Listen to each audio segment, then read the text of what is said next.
കേരളത്തിൽ ആർഎസ്എസും ബിജെപിയും വ്യാപക അക്രമം അഴിച്ചുവിടുകയാണെന്ന് CPIM general secretary Sitaram Yechury.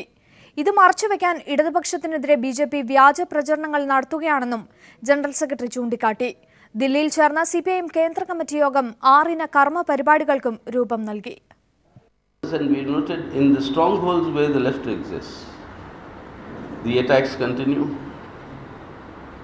In Kerala, for instance, the RSS BJP have mounted an all over the state attack against the CPM and its cadre. This started soon after the election results were announced. On that very day, 3 of our comrades were killed. The victory processions were attacked with bombs, and these attacks have now spread to all across Kerala. And in a classic case of Chor Kotwal Kodate, that sort of thing, they are mounting a campaign saying that the CPM terror against the RSS. We've lost 4 comrades already in these attacks. Many are seriously injured, and this is happening all across Kerala. കേരളത്തിൽ RSS BJP കൂട്ടുകെട്ട് ഇടതുപക്ഷത്തിന് നേരെ വ്യാപക അക്രമം അഴിച്ചുവിടുകയാണെന്ന് CPIM കേന്ദ്ര committee യോഗം.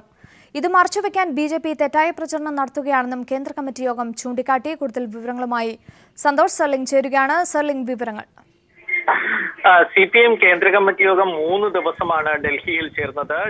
6 കർമ്മ പരിപാടികൾക്ക് കേന്ദ്ര കമ്മിറ്റി യോഗം രൂപം നൽകിയിട്ടുണ്ട്. ഇത് പ്രകാരം കേന്ദ്ര സർക്കാർ നടത്തുന്ന വർഗീയ ഫാസിസ്റ്റ് നയങ്ങൾക്കെതിരെ ജനാധിപത്യ മതേതര കൂട്ടായ്മ ഒരുക്കും. കേന്ദ്ര സർക്കാരിന്റെ തെറ്റായ സാമ്പത്തിക നയങ്ങൾ മൂലം ഉണ്ടായിരിക്കുന്ന വിലക്കയറ്റം അടക്കമുള്ളവയ്ക്കെതിരെ ജനകീയ പ്രതിഷേധം രൂപപ്പെടുത്താനും തീരുമാനിച്ചിട്ടുണ്ട്. കൽക്കട്ട പ്ലീന തീരുമാനങ്ങൾ സംസ്ഥാന തലത്തിലും കേന്ദ്ര കമ്മിറ്റി തലത്തിലും നടപ്പിലാക്കി പാർട്ടിയെ ശക്തിപ്പെടുത്താനും തീരുമാനമെടുത്തു. കൂടാതെ കേരളത്തിൽ ആർഎസ്എസും ബിജെപി വ്യാപകമായ അക്രമം അഴിച്ചുവിടുകയാണെന്ന് കേന്ദ്ര കമ്മിറ്റി യോഗം വിലയിരുത്തി. ഇത് മറച്ചുവെക്കാൻ വ്യാപകമായ ഒരു തരത്തിലുള്ള ഒരു വ്യാജ പ്രചരണങ്ങളും ബിജെപി നടത്തുന്നുണ്ട്. ഇതിനെതിരെയും ജനകീയ പ്രക്ഷോഭം കൂട്ടായ്മ രൂപീകരിക്കുമെന്നും സീതാറാം യെച്ചൂരി കേന്ദ്ര കമ്മിറ്റി യോഗത്തിന് ശേഷം വ്യക്തമാക്കി. ശരി, കേരളത്തിൽ ആർഎസ്എസ് ബിജെപി കൂട്ടുകെട്ട് ഇടതുപക്ഷത്തിന് നേരെ വ്യാപക അക്രമം അഴിച്ചുവിടുകയാണെന്ന് സിപിഐഎം കേന്ദ്ര കമ്മിറ്റി യോഗം വിലയിരുത്തി. വിവരങ്ങളാണ് സന്തോഷ് സർലിംഗ് നൽകിയത്. മുൻ മന്ത്രി കെ ബാബുവിനെതിരായ അന്വേഷണത്തിന്റെ ഭാഗമായി ബാങ്കുകളിൽ നിന്നുള്ള CCTV ദൃശ്യങ്ങൾ വിജിലൻസ് പിടിച്ചെടുത്തു. പരിശോധനയ്ക്ക് മുമ്പ് ബാബുവിന്റെ പേരിലുള്ള ലോക്കർ കാലിയാക്കിയതായി ദൃശ്യങ്ങളിൽ നിന്നും അന്വേഷണ സംഘത്തിന് വ്യക്തമായി. ബാബുവിന്റെ ഭാര്യ ലോക്കറിന് സമീപത്തേക്ക് നീങ്ങുന്നതും ലോക്കറിൽ നിന്നും സാധനങ്ങൾ എടുത്ത് തിരികെ വരുന്നതും ദൃശ്യങ്ങളിലുണ്ട്. ഈ മാസം 3 ബാങ്ക് ലോക്കറുകൾ വിജിലൻസ് പരിശോധിക്കുന്നതിന് മുൻപായി ലോക്കറുകളിൽ നിന്നും സാധനങ്ങൾ മാറ്റിയതായി അന്വേഷണ സംഘത്തിന് വ്യക്തമായിരുന്നു. ഈ സാഹചര്യത്തിലാണ് ബാങ്കിലെ ലോക്കർ രേഖകളും CCTV ദൃശ്യങ്ങളും പിടിച്ചെടുത്ത് വിജിലൻസ് പരിശോധിച്ചത്. കഴിഞ്ഞ മാസം 10 ലോക്കർ തുറന്നതായി ലോക്കർ രേഖകളിൽ രേഖപ്പെടുത്തിയിരുന്നു. ഇതിനെ തുടർന്നാണ് അന്നേ ദിവസത്തെ CCTV ദൃശ്യങ്ങൾ വിജിലൻസ് ബാങ്ക് അധികൃതരിൽ നിന്നും പിടിച്ചെടുത്തത്. ബാബുവിൻ്റെ ഭാര്യ ലോക്കറിന് സമീപത്തേക്ക് നീങ്ങുന്നതും ലോക്കറിനുള്ളിലുണ്ടായിരുന്ന വസ്തുക്കളുമായി തിരികെ വരുന്നതും ദൃശ്യങ്ങളിലുണ്ട്. ബാങ്ക് കൗണ്ടറിന് സമീപമുള്ള ക്യാമറയിലാണ് ദൃശ്യങ്ങൾ ലഭിച്ചത്. ദൃശ്യങ്ങൾ അവ്യക്തമായതിനാൽ മാറ്റിയ സാധനങ്ങൾ എന്തൊക്കെയാണെന്ന് വ്യക്തമായിട്ടില്ല. തൃപ്പൂണിത്തുറ സ്റ്റാച്യു ജംഗ്ഷനിലെ SBT ശാഖയിൽ നിന്നുള്ള ദൃശ്യങ്ങളാണ് ലഭിച്ചത്. തൃപ്പൂണിത്തുറയിലെ തന്നെ വടക്കേക്കോട്ട ജംഗ്ഷനിലെ SBI ശാഖയിൽ നിന്നുള്ള CCTV ദൃശ്യങ്ങൾ വിജിലൻസ് ബാങ്ക് അധികൃതരോട് ആവശ്യപ്പെട്ടിട്ടുണ്ട്. ഈ 2 ശാഖകളിലും ഈ മാസം 3 നടത്തിയ പരിശോധനകളിൽ ബാബുവിൻ്റെ ലോക്കറുകളിൽ നിന്നും കാര്യമായൊന്നും ലഭിച്ചിരുന്നില്ല. ഈ സാഹചര്യത്തിലാണ് ലോക്കർ അവസാനമായി തുറന്ന ദിവസത്തെ CCTV ദൃശ്യങ്ങൾ ശേഖരിക്കാൻ വിജിലൻസ് തീരുമാനിച്ചത്. News bureau, Kochi. ഉറിയിലെ സൈനിക കേന്ദ്രത്തിലുണ്ടായ ഭീകരാക്രമണത്തിൽ കൊല്ലപ്പെട്ടത് 17 സൈനികർ തന്നെയെന്ന് പ്രതിരോധ മന്ത്രാലയം. 20 സൈനികർ എന്ന പ്രസ്താവന തിരുത്തി. സൈനിക കേന്ദ്രത്തിലെ ഭീകരാക്രമണം അന്വേഷിക്കാൻ NIA സംഘം ഇന്ന് കശ്മീരിലെത്തും. ഭീകരാക്രമണത്തിന്റെ പശ്ചാത്തലത്തിൽ പ്രധാനമന്ത്രി പാകിസ്ഥാനിലെ സാർക്ക് ഉച്ചകോടി റദ്ദാക്കി. അതേസമയം ഭീകരാക്രമണത്തിന് പിന്നിൽ പാകിസ്ഥാൻ എന്ന ഇന്ത്യയുടെ ആരോപണം പാകിസ്ഥാൻ നിഷേധിച്ചു. തീവ്രവാദ കേന്ദ്രങ്ങൾക്ക് നേരെ പ്രത്യാക്രമണം ഇപ്പോൾ വേണ്ടെന്ന് സർക്കാർ. വിഷയം അന്താരാഷ്ട്ര തലത്തിൽ ഉന്നയിക്കാനും തീരുമാനിച്ചു. തീവ്രവാദ കേന്ദ്രങ്ങൾക്ക് നേരെ അടിയന്തര സൈനിക നടപടി വേണമെന്ന് സൈന്യം ആവശ്യപ്പെട്ടതിന് പിന്നാലെയാണ് ഉന്നതതല യോഗം ദില്ലിയിൽ ചേർന്നത്. കേന്ദ്ര ആഭ്യന്തരമന്ത്രി രാജ്നാഥ് സിംഗ്, വിദേശകാര്യ ഉപദേഷ്ടാവ് Sartaj Azeez, raw, BSF, CRPF DGമാർ എന്നിവരുടെ നേതൃത്വത്തിലുള്ള യോഗത്തിൽ സൈനിക കേന്ദ്രം സന്ദർശിച്ച പ്രതിരോധ മന്ത്രി മനോഹർ പരീക്കർ റിപ്പോർട്ട് കൈമാറി. പ്രാദേശികമായ സഹായങ്ങൾ ഭീകരർക്ക് ലഭിച്ചതായാണ് കണ്ടെത്തൽ. പിന്നീട് പ്രധാനമന്ത്രി നരേന്ദ്രമോദി ആഭ്യന്തര, പ്രതിരോധ, വിദേശകാര്യ, ധനകാര്യ മന്ത്രിമാരോട് ചർച്ച നടത്തി.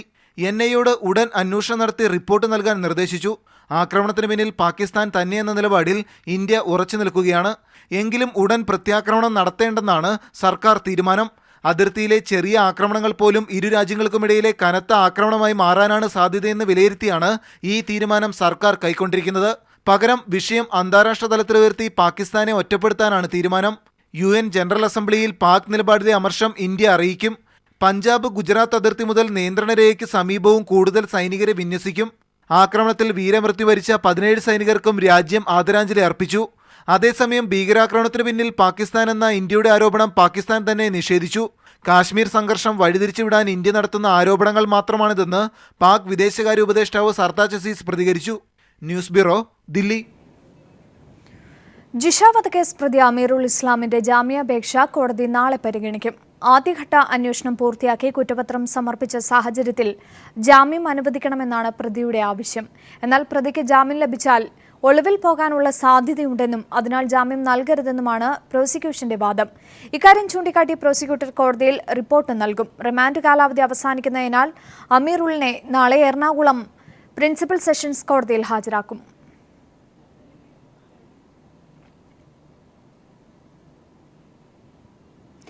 സൗമ്യ വധക്കേസ് നടത്തിപ്പിൽ സംസ്ഥാന സർക്കാരിന് ഗുരുതര പാളിച്ചകൾ സംഭവിച്ചതായി പ്രതിപക്ഷ നേതാവ് രമേശ് ചെന്നിത്തല.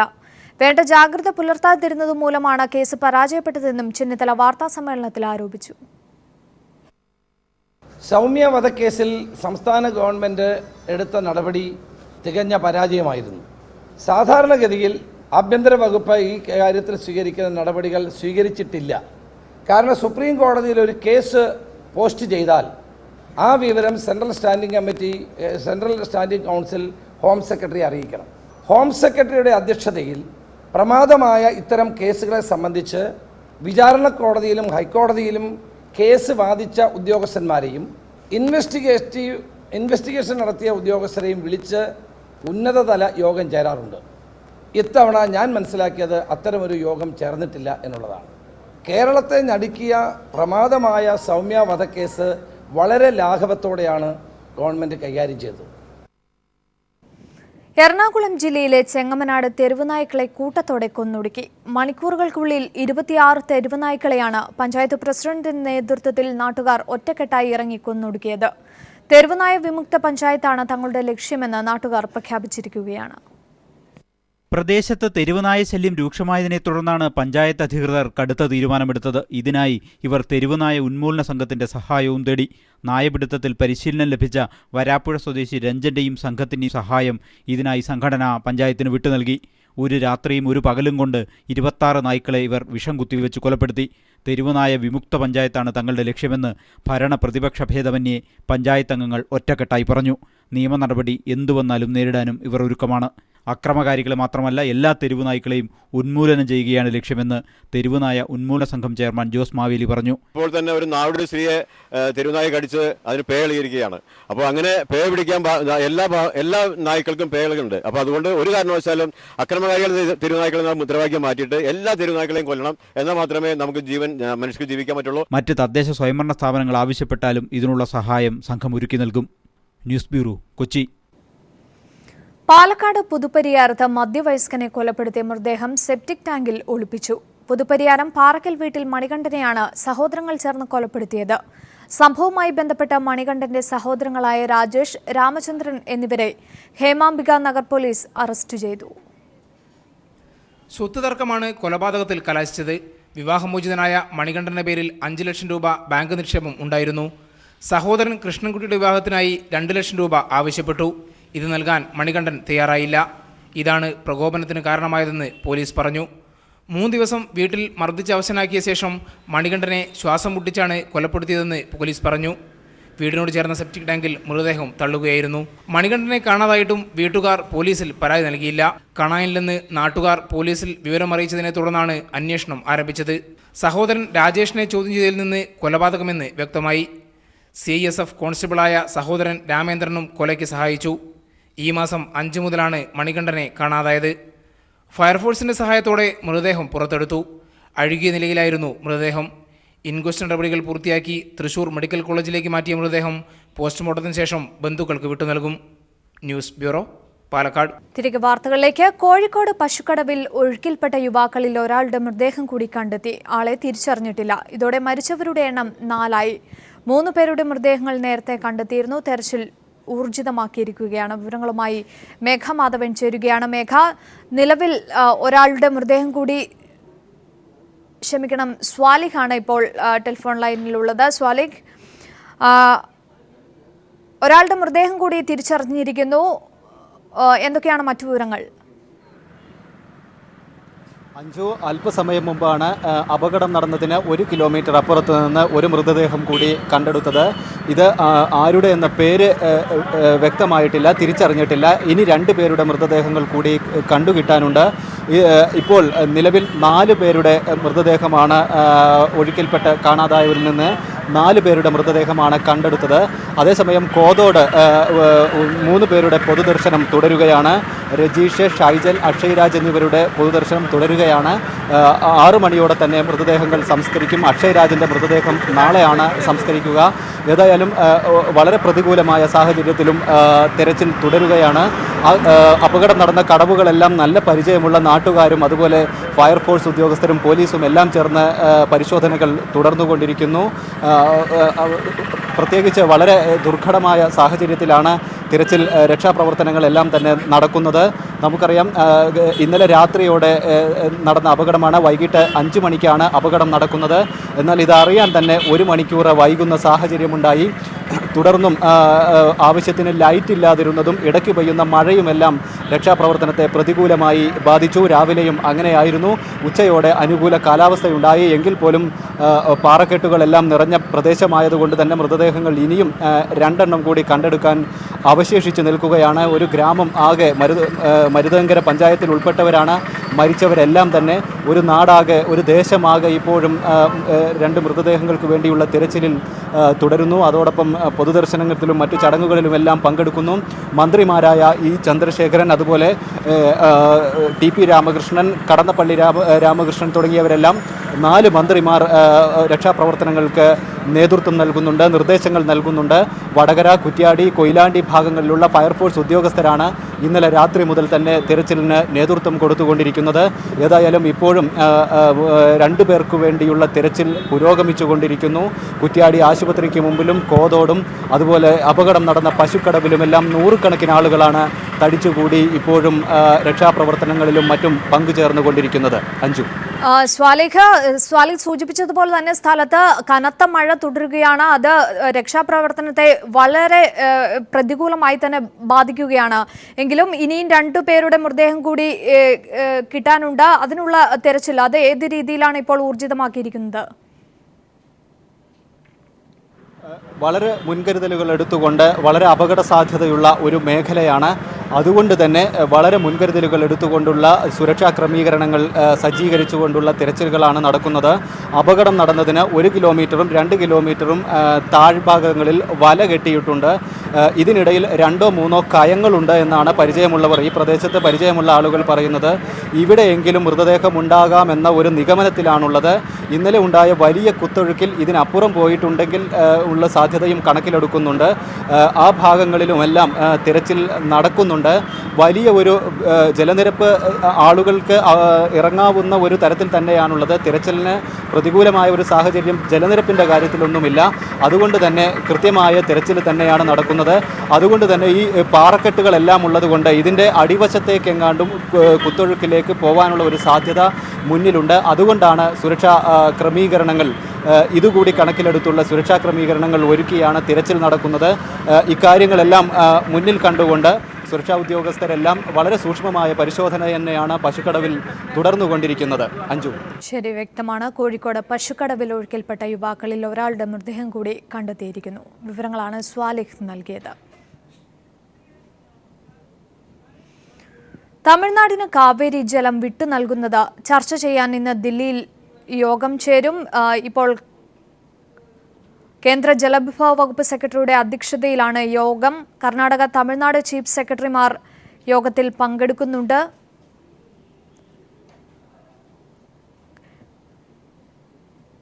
തമിഴ്നാടിനുള്ള കാവേരി ജല വിഹിതം 3000 ക്യൂസെക്സായി കുറച്ചു എന്നുള്ള ഏറ്റവും പുതിയ വിവരങ്ങൾ കൂടി വരുന്നു. കാവേരി മേൽനോട്ട സമിതിയുടേതാണ് തീരുമാനം. മറ്റു വാർത്തകളിലേക്ക്. സംസ്ഥാനത്ത് റോഡപകട മരണം വർദ്ധിച്ചു വരുന്നത് നിയന്ത്രിക്കുന്നതിന് ഗതാഗത വകുപ്പ് ബോധവൽക്കരണ പരിപാടികൾ ആരംഭിച്ചു. സംസ്ഥാനത്തെ സ്കൂളുകൾ കേന്ദ്രീകരിച്ചാണ് ഇത് നടപ്പിലാക്കുന്നത്. അപകടങ്ങൾ കുറഞ്ഞുവെങ്കിലും മരണസംഖ്യ ഉയർന്നു വരുന്നത് നിയന്ത്രിക്കുകയാണ് ഗതാഗത വകുപ്പ് ലക്ഷ്യം വയ്ക്കുന്നത്. സംസ്ഥാനത്ത് റോഡപകടങ്ങളുടെ എണ്ണം വർദ്ധിക്കുന്നില്ലെങ്കിലും അപകട മരണസംഖ്യ കൂടി വരുന്ന സാഹചര്യത്തിലാണ് ഗതാഗത വകുപ്പും വിദ്യാഭ്യാസ വകുപ്പും സംയുക്തമായി സ്കൂൾ തലത്തിൽ കുട്ടികളെ ബോധവൽക്കരിക്കുന്നതിനുള്ള നടപടികൾ ആരംഭിച്ചത്. കഴിഞ്ഞ വർഷം മാത്രം സംസ്ഥാനത്ത് 4000 പേരാണ് റോഡപകടങ്ങളിൽ മരണപ്പെട്ടത്. കൂടാതെ ഗുരുതരമായി പരിക്കേറ്റവരുടെ എണ്ണം 30,000-ലധികമാണ്. ഇത്തരം അപകടങ്ങൾ കുറയ്ക്കുന്നതിൻ്റെ ഭാഗമായിട്ടാണ് ബോധവൽക്കരണ പരിപാടികൾ സംഘടിപ്പിക്കുന്നതെന്ന് ഗതാഗത വകുപ്പ് ഉദ്യോഗസ്ഥർ പറയുന്നു. എബി ജോൺ.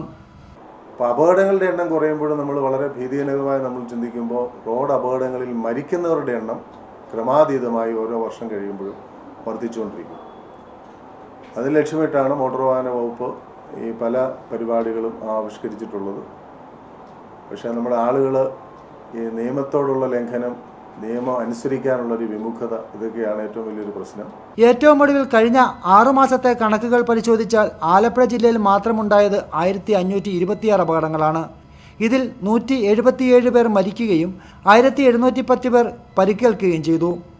ഇത്തരത്തിൽ റോഡപകടങ്ങളെ തുടർന്നുണ്ടാകുന്ന മരണസംഖ്യ കൂടി വരുന്ന സാഹചര്യത്തിലാണ് ബോധവൽക്കരണ പരിപാടികൾ ആരംഭിച്ചിരിക്കുന്നത്. News bureau, Alappuzha. സംസ്ഥാനത്ത് ലക്ഷറി ടാക്സിന്റെ പേരിൽ ലക്ഷങ്ങൾ കൊള്ളയടിച്ച് കുപ്പിവെള്ള വിൽപ്പന. മൾട്ടിപ്ലക്സ് തിയേറ്ററുകളിൽ 1 ലിറ്റർ കുപ്പിവെള്ളത്തിന് 50 രൂപ മുതൽ 80 രൂപ വരെയാണ് ഈടാക്കുന്നത്. ഇതിനെതിരെ നടപടി സാധ്യമല്ലെന്ന് ഉദ്യോഗസ്ഥർ. കൊല്ലത്ത് മൾട്ടിപ്ലക്സ് തിയേറ്ററിലാണ് സർക്കാരിന് നികുതി നൽകുന്നുവെന്ന അവകാശവാദം ഉന്നയിച്ച് 1 ലിറ്റർ കുപ്പിവെള്ളത്തിന് 50 രൂപ ഈടാക്കുന്നത്. കുപ്പിയിൽ 50 രൂപ എന്ന് MRP രേഖപ്പെടുത്തിയിരിക്കുന്നതിനാൽ ലീഗൽ മെട്രോളജി വകുപ്പ് ഉദ്യോഗസ്ഥർക്ക് നിയമ നടപടി സാധ്യമല്ലെന്ന് പറയുന്നു. ഏതാനും മാസം മുമ്പ് ഇതേ തിയേറ്ററിൽ 1 ലിറ്ററിന്റെ കുപ്പിവെള്ളത്തിന് 40 രൂപയായിരുന്നു വില. സംസ്ഥാനത്തെ ചില തിയേറ്ററുകളിൽ 80 രൂപ വരെ ഈടാക്കുന്നുണ്ട്.